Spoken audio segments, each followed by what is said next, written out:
And here we have the layout for Black Rose Wars. Welcome to Unraveled Game Thoughts. And as you can see, Black Rose Wars takes up a decent amount of table space. And it's a little bit, what do I say? It feels complicated when you pull it out of the box and you start learning. Having played other games like Magic the Gathering and Res Arcana and a variety of different types of games sort of set in a magical universe, this didn't feel as strange as it could have if you were a new gamer and just pulling a game like this out of the box. So I'm not going to go into rules explanations in depth or anything, or even how to play the game per se. I thought it would be more fun to just do a video on what a turn looks like in this game. So I am playing a four-handed version of this game, and this is the board I'm playing on. It's kind of hard to see these pieces with this camera because they're not painted or anything, but there they are. There's my my miniatures. And this is not a cooperative game. This is more like a battle royale with magic kind of game. And it's one interesting concept in this game is the Black Rose room, the Black Rose at the center of the board is actually a competitor in this game. So if we look at the scoreboard here, the Black Rose has 22 power points. When anything, Black Rose or one of the players gets to 30 power points, the game will end. And then we'll count some other points up and we'll see who has the most, and we'll go from there. So we're kind of racing the Black Rose for points. If the Black Rose wins the game, nobody else wins the game. Otherwise, all of these mages are competing to battle against one another and try to claim the title of the ultimate mage in the Black Rose. What we have here, so if you're familiar with Magic the Gathering a little bit, you kind of understand deck building to some degree. You're not really building a deck in the same sense per se because you only start with 7 cards, but you do get to choose those 7 cards from these schools of Magic, and you start the game, I think you choose from the same school of Magic at the beginning of the game, but during the game as you collect cards, you're allowed to collect cards from any school of Magic, and these all do very different things. We got Conspiracy, Dominion, Illusion, Transmutation, Destruction, and Necromancy. And these are forgotten spells. Forgotten spells you only get when you activate the Black Rose room. You can get some forgotten spells. You have to have 4 cards in your hand to discard. So it's not easy to get forgotten spells. They are very powerful.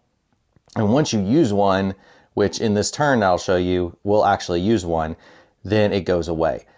So we have each of these is very different in how they operate. There are probably, I would guess, if you played this game 6, 7, 8, 9, 10 times, you might be able to come up with some combinations that combine different schools. I haven't, this is the first time I've ever played the game, so I don't know exactly what that would look like. We have a mage that's using primarily divination. We have one using primarily transmutation, and one using primarily destruction, and another using primarily necromancy. But you can start in any of the schools you want, and they each mage has 3 starting spells. I don't actually see one. Oh, here's one. So this mage has, this is what a starting spell looks like. It actually has their picture on it. And there's 3 copies of that, one of which is in their grimoire at the beginning of the game. And then 2 more come in later. And over the course of the game, you just gather more spells. Now, when I've played this game for the sake of learning and gaining a better understanding of what it means to kind of stay in a single school, I've generally, I think Rebecca here has all necromancy spells. Jafar has mostly divination spells, and I have given him a couple other spells, but it was because he was trying to meet a quest card. And I've kept Tessa doing transmutation spells entirely, and Nero is doing destruction spells entirely. So, getting into the turn here, we'll see what these folks do. And I'm sorry for the jumpy camera. I'm actually holding it so you can see better. These over here, these are quests that she's completed, and these are spells that have been discarded. They've been used, basically. So when all of these spells, this is the hand, this is the grimoire. When the grimoire runs out, we'll reshuffle all these spells and put them back into the grimoire and then keep drawing from there when we need to. And this is the quest she's going after right now. So actually, she's not going to go after this quest this round because last round Rebecca got a forgotten spell, which she is using this round. So the way a mage has to operate in each round is you set up to 4 spells. You have to set at least 2, but you can do up to 4. Plus you have a few basic moves, like basically you can punch other people if you're in their room, or you can move the number of spaces that they are allowed to move, which in this case Rebecca is 2. I don't think anybody has anything over 2, but sometimes things can cause you to move extra spaces, as we might see with one of the other mages here. And so you have these 3 regular spells, and you have like what's called a quick spell. These spells have to be cast in this order, 1, 2, 3, and you can never cast 2 of these on the same turn. So you can cast your quick spell at any point you want, and you can cast it with one of these spells. And then you can also do one of these moves. So basically each this part of the round is called the action phase, and we'll take turns until all of us have to pass because we've run out of spells and things that we can do. It is a mage can potentially be done on 1 turn and then not have any more turns left. Generally, most mages are going to set their board up like this, where you have 4 cards, and so they're going to do some combination of 1 or 2 things each round. In this case, Rebecca's first because she has the crown token. She took it last turn. And this forgotten spell might be the one we want to do. Now, this card, as you can see, it looks upside down. And that's because it was not made, this is like an error. It shouldn't be upside down. So I'm actually doing this part here. Typically, what you would do in this game is these would be hidden if you were playing with other players. And then when I reveal the card, I'd flip it like that, and then this is the part I use. That's very important because each side of these are different, and the reason you do that is so that you know your spells, but you keep them hidden from other players. And some of these are what we call, they're either traps or they're protection spells, and you would just put that's a protection spell, so no other players would know that I cast that spell, but that they don't know exactly what I'm protecting from. So if they attack me, they don't know what's going to happen. And there's also trap spells, which I could, if I cast it and it's a trap, it's the other side of that token.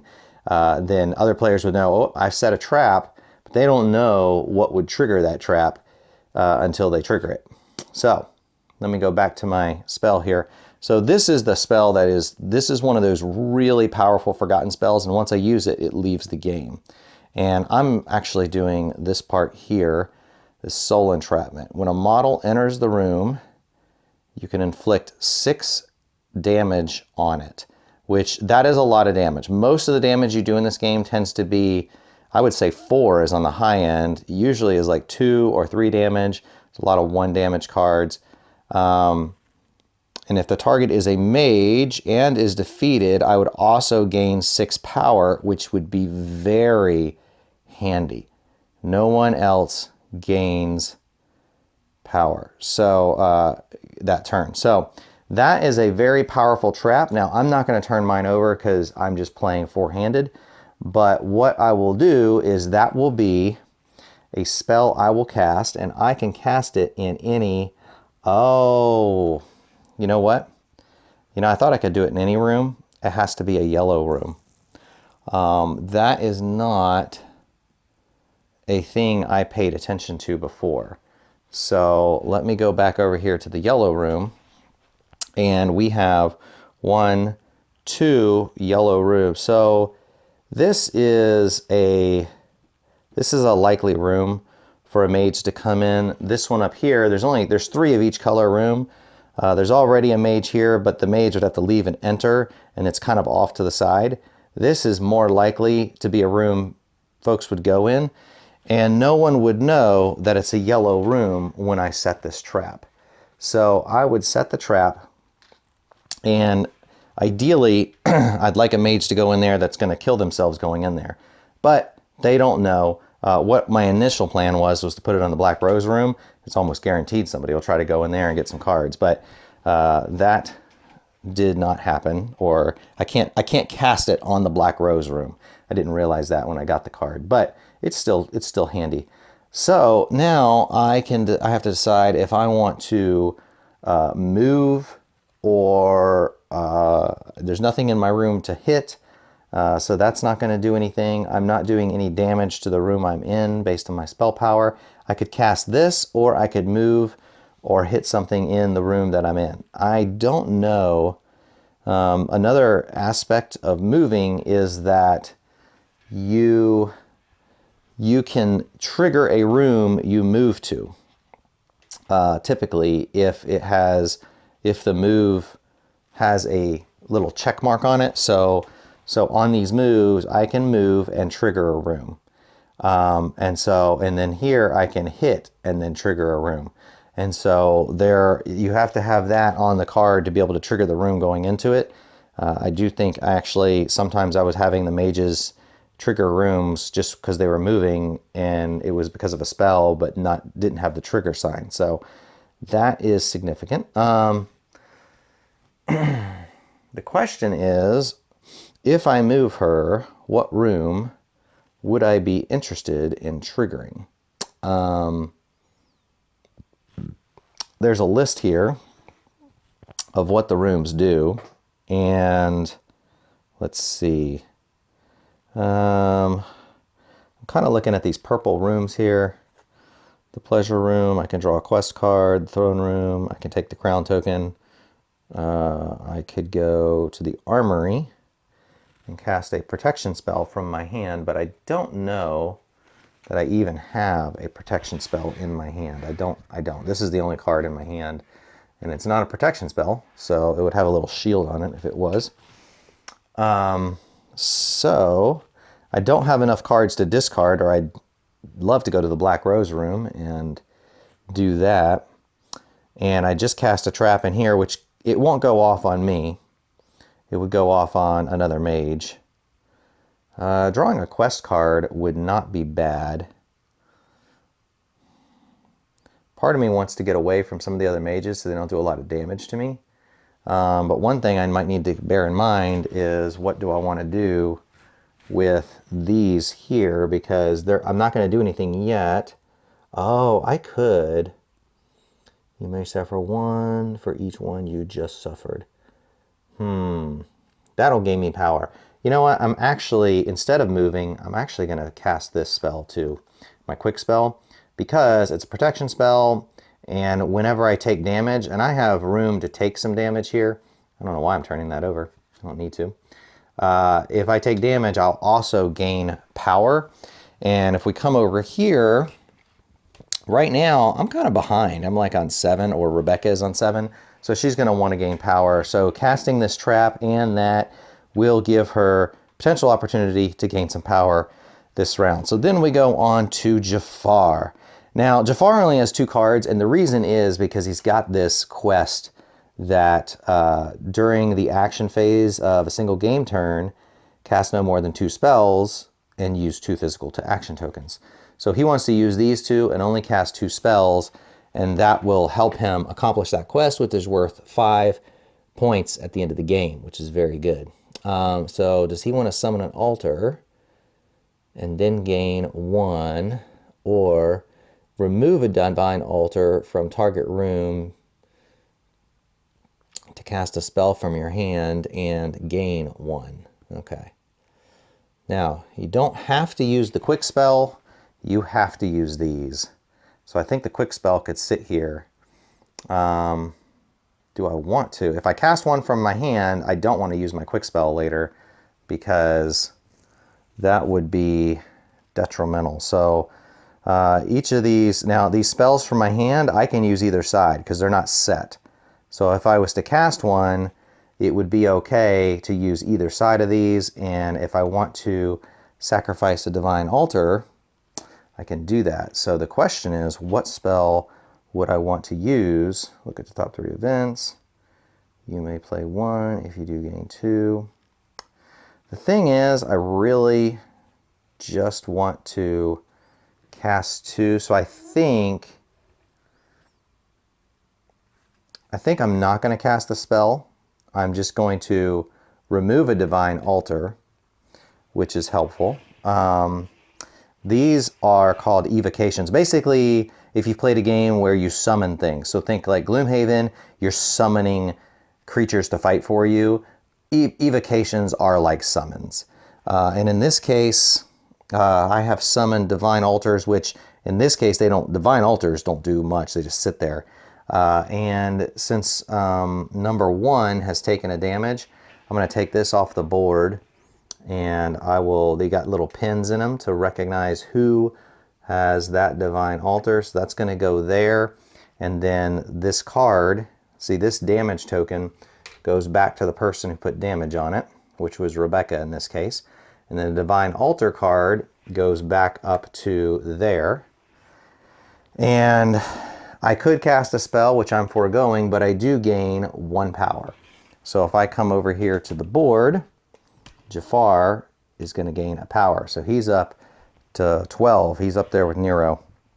And I could cast another spell, but I have to decide if it's worthwhile. I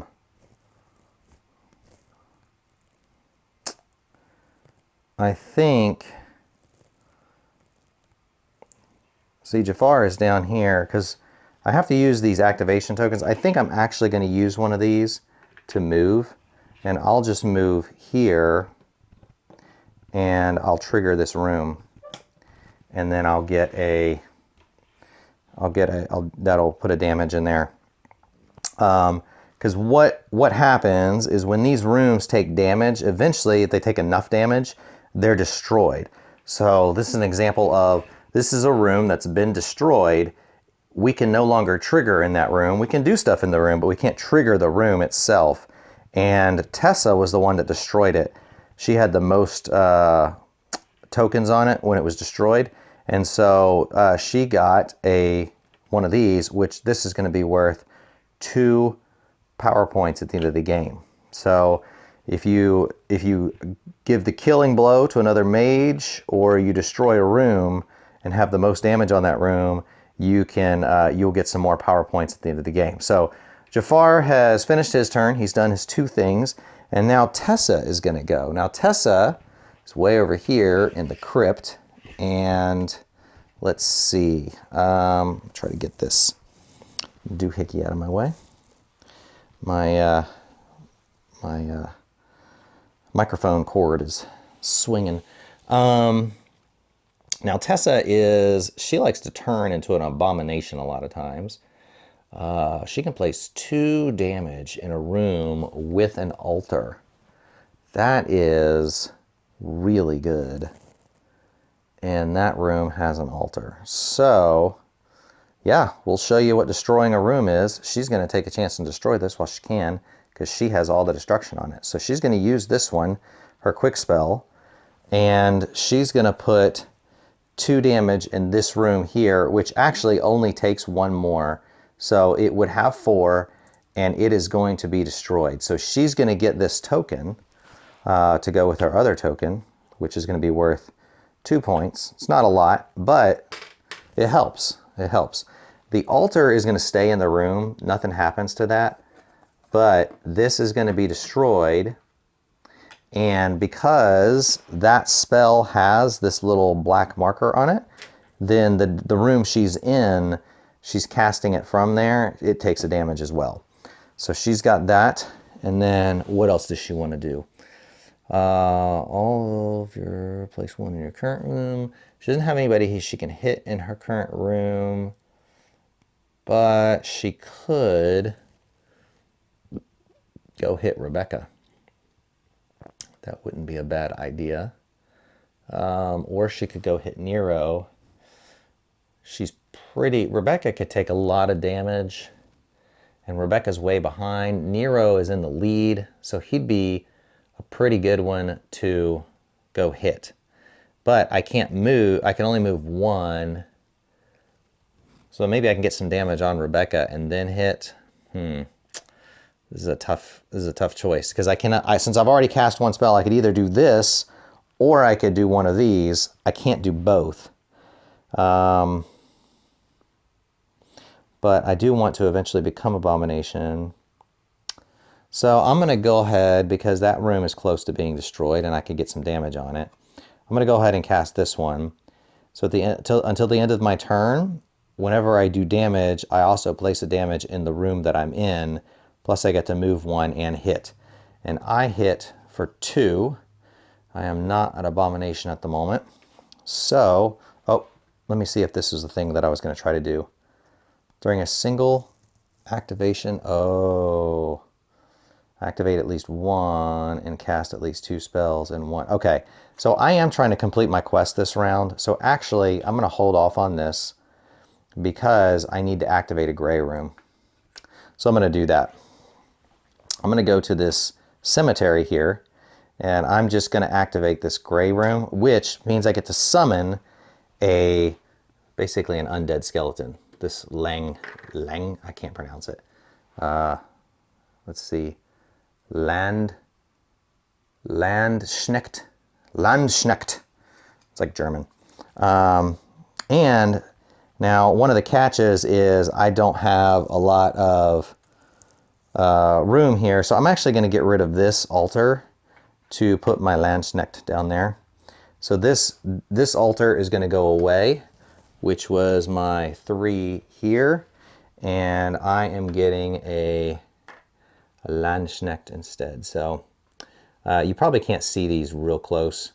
They're like little rose pins because Black Rose War. But you put these pins into the card, and it essentially just designates that it's your card, that's your creature, and this gets summoned right into there. So that is there's a phase of the game where all of these get activated. Now, most of these altars do nothing, but there are lots of other summons up here that do move and hit things. And so if you have several summons that you've brought back to life or summoned, they will go hit things for you. So that helps me complete her, get closer to completing that, which is why I did that. And then we'll do Nero's turn.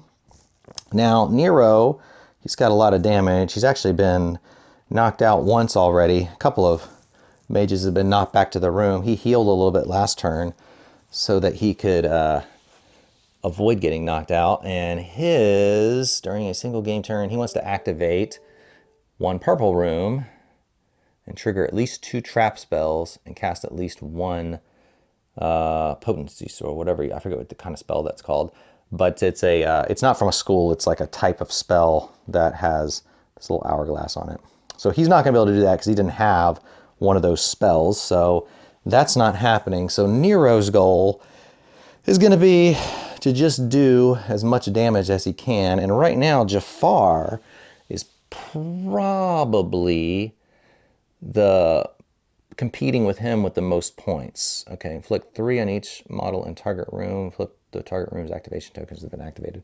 So, is there a room with multiple targets? Has to be 1 away from him, so he could do some damage to Tessa on the model in target room, and then inflict 1 on each model in each adjacent room. Well, that would not really help too much, but this is pretty good because Nero's worried that Tessa's going to try to get him with her Landsknecht, or whatever you call it. And so he's going to do 3 damage to each model in the target room. It's got to be 1 away from him, and she's 1 away from him.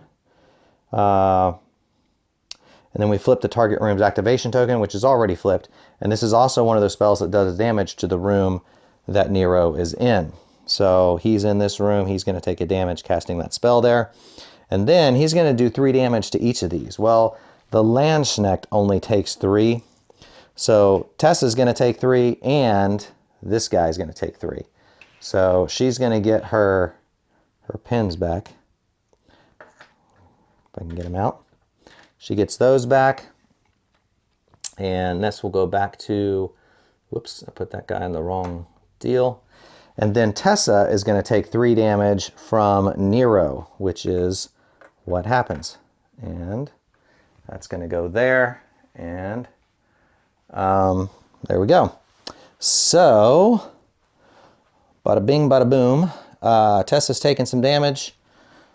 He's done his one thing. Does he want to do another thing? That's the deal. He only has 1 card. He's not getting a black rose, so he's probably not going to go for the black rose. Tessa requires a lot more damage to really kill. Jafar already has some damage by Rebecca, and he could get some power points by going and knocking on Jafar, or he could just go after, he possibly could go after Jafar over there, or he could move. He could move into Tessa's room and just hit her. That's a possibility. Well, no, he'd have to hit her next turn. He can't hit her now. So there's not much. Let's see, what does the Bibliotheca do? Draw 1 card from the library from either a deck or a discard pile. Well, he doesn't have enough for the black rose. He would need 4 cards. But if he did draw 1,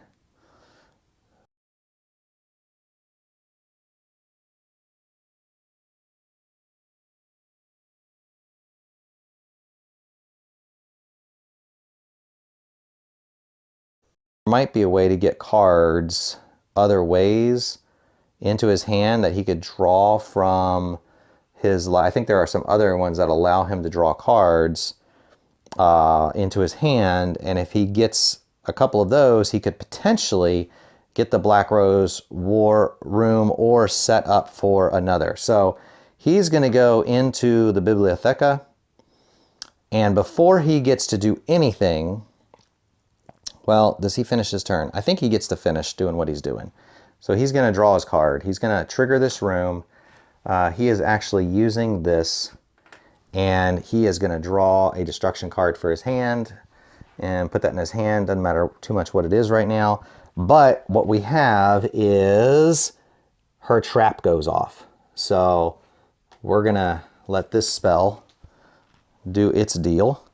And it's going to, I got to turn it around to read it. When a model enters the room, inflict 6 damage on it. So the first thing that happens is 6 damage goes on Nero. And let's see what happens. So 1, 2, 3, 4, 5, 6. Well, that's going to kill Nero. So 6 damage goes on Nero. And if the target mage is defeated, I gain 6 power points and no one else gets power. So now this is a forgotten spell, so it goes over here out of the game. It is no longer in the game. Once you play those, they're gone. But I did defeat Nero, so normally what would happen is I would get 4 power points for being the one who defeated him. In this case, and then Tessa would have a couple of power points, so she'd get 2. But in this case, because of the spell, no one else gets power points, and I just gained 6. So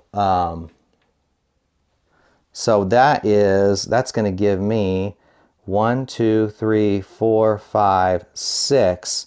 That also gives me a trophy. So I get 1 trophy for that, and I don't think I get the 4 plus the 6.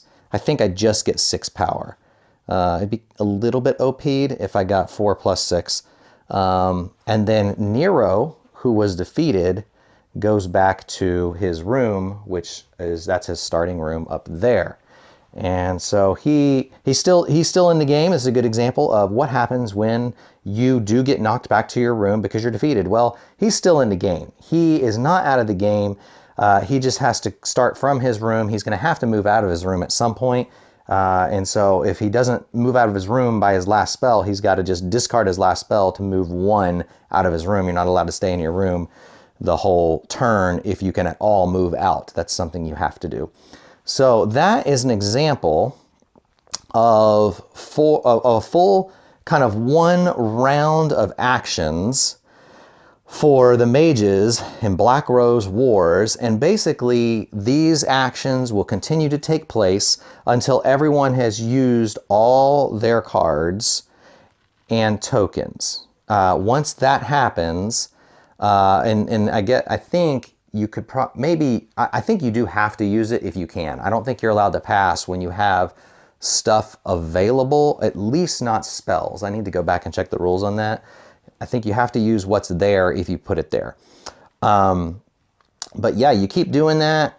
Mages will be defeated, sent back to their rooms. You get trophies for that. You get points at the end of the game for the number of trophies you've collected of defeating, giving the killing blow to other mages. Now, usually, even if you've just done some damage, so for instance, Rebecca did some damage to Jafar, let's say somebody else delivers the killing blow, even if it was the final killing blow and all you did was that 1 damage, then as the killing blow, you get the trophy, and then whoever did the most damage, I think gets 4 points, and then 2 points for the next person. In this case, Rebecca delivered both the killing blow, getting the trophy here, and also was able to get some power points for sending him for his defeat. So the Black Rose can also do damage for various cards that come out at the beginning phase. Again, I'm not going into every phase of the game,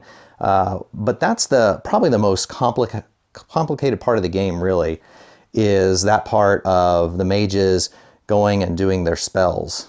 But I just started playing this. It's new to me. It's not a new game. It's been around for a while. Ares sells, or they have sold this game. I believe the rights were bought by another company to start selling Black Rose Wars, but I don't know what company that is. However, Ares still has copies of these that they are selling, and there are some expansions. I know some of the expansions are actually figurines of these instead of them being these tokens. And this is, it depends on how much you like figurines. I like them okay, but I'm not there. Some games I don't necessarily feel like need them. This one is one of those games I don't really feel like needs the figurines. I kind of like the little cards with the flower tokens. I think those are cool. And for this game, it kind of helps separates the monsters and summons from the main figures. However, there are other games that I feel like really benefit from the figures. So if we go up here to Anachrony, Exosuit Commander Pack up there, that is actually a game I feel like the figures help a ton, and it's kind of annoying to play with the base game tokens that they have. But Black Rose Wars, this one's pretty good.